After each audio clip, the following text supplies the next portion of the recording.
இன்றைக்கும் உங்களை தர்மாக்கோல் கிராஃப்ட் செஞ்சு போர் அடிக்க விரும்பல. ஸோ இன்றைக்கி நம்ம கார்ட்போர்டில் கிராஃப்ட் செய்ய போகிறோம்.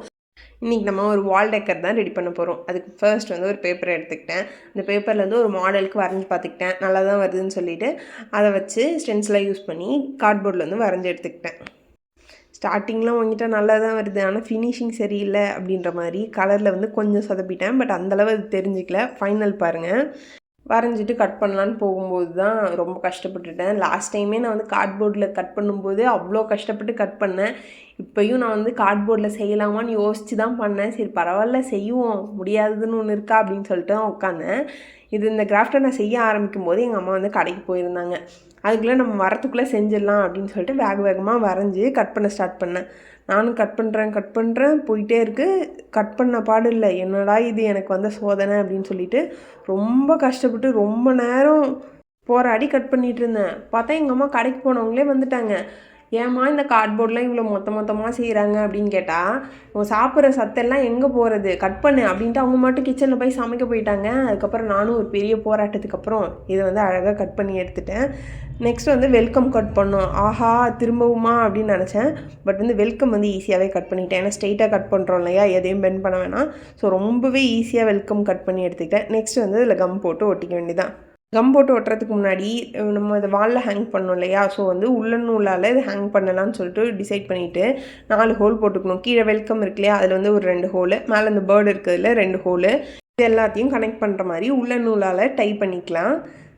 ஆக்சுவலாக நானே வந்து ஒரு மிஸ்டேக் பண்ணிட்டேன். என்னென்னா இது நம்ம வந்து மேலே பேர்டு இருக்கு இல்லையா, அது வந்து ஃப்ரண்ட் சைடு போகிற மாதிரி உள்ளே விட்டுருக்கேன் இல்லையா, ஆக்சுவலாக அது வந்து பேக் சைடு உள்ளே விடணும். ஸோ அது மட்டும் நீங்கள் வந்து கரெக்ட் பண்ணிக்கோங்க. ஆக்சுவலாக எனக்கு இப்போ தான் ரியல் டாஸ்கே ஸ்டார்ட் ஆகுது. என்ன கலர் கொடுக்கலாம், கலர் கொடுக்கறது தான் வந்து எனக்கு வந்து ஒரு பெரிய விஷயம். பேசாமல் நம்ம ரெடி பண்ணி வச்சிருந்த பேப்பரை மட்டும் ஒட்டி விட்டுட்டு அப்படியே எம்டியாக விட்டுடலாமா அப்படின்னு சொல்லி யோசிச்சுட்டு இருந்தேன்.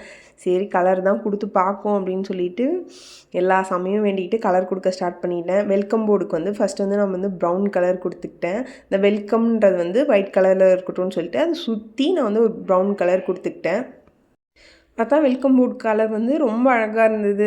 நெக்ஸ்ட் வந்து பிரான்ச்சஸ்க்கும் வந்து பிரான்ச்சஸ்னால் ப்ரௌன் கலர் இருக்கும் இல்லையா, ஸோ நான் வந்து பிரான்ச்சஸ்க்குமே வந்து ப்ரௌன் கலர் கொடுத்துக்கிட்டேன். அடுத்தது லீஃப்க்கு வந்து லைட் க்ரீன் கலர் பெயிண்ட் பண்ணிக்கிட்டேன்.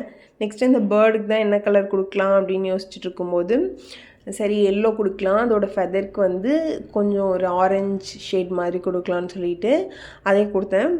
பார்த்தா அது வரைக்கும் நல்லா தான் இருந்துச்சு.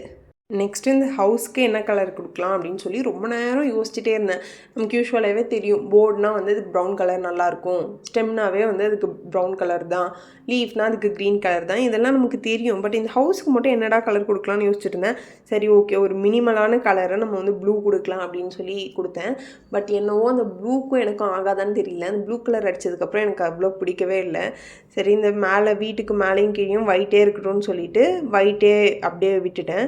பட் ஃபைனலாக பார்க்கும்போது ஓகே நல்லா தான் இருக்குது அப்படின்ற மாதிரி ஒரு ஃபீலிங் இருந்துச்சு. இந்த கிராஃப்ட் எப்படி இருக்குது, உங்களுக்கு பிடிச்சிருக்கா இல்லையான்னு சொல்லிட்டு மறக்காமல் கமெண்ட் பண்ணுங்கள். சேனலை சப்ஸ்கிரைப் பண்ண மறந்துடாதீங்க.